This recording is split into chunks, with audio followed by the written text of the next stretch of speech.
This week we studied a portion of Korach, beginning chapter 16 in the book of Numbers. The first word in the portion begins with Vayikach.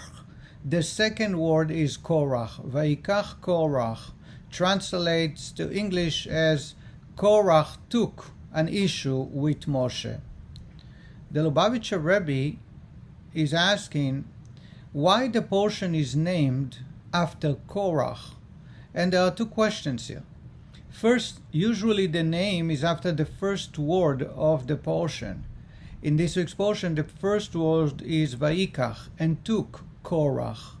Second, how can this portion be named after a wicked man? Korach, after all, was very wicked and arose great anger from God's point of view and Moshe.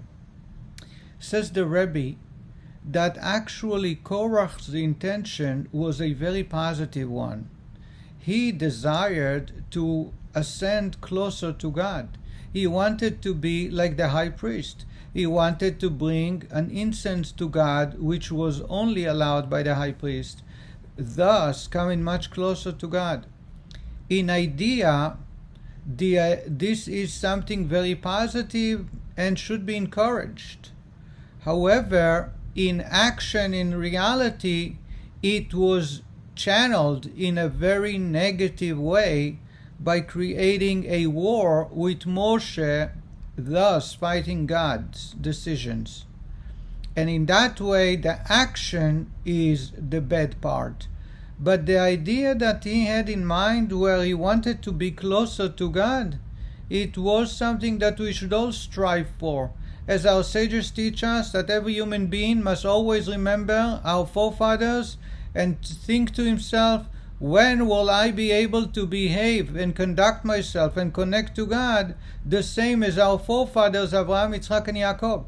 And this is exactly what Korach wanted.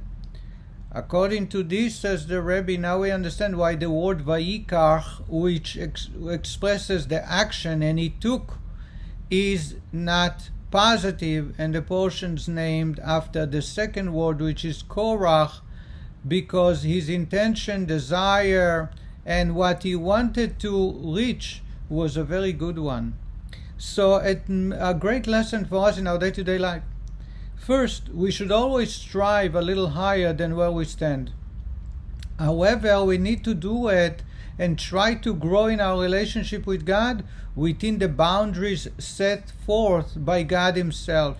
Crossing those boundaries will not help us come closer to God, but quite the opposite.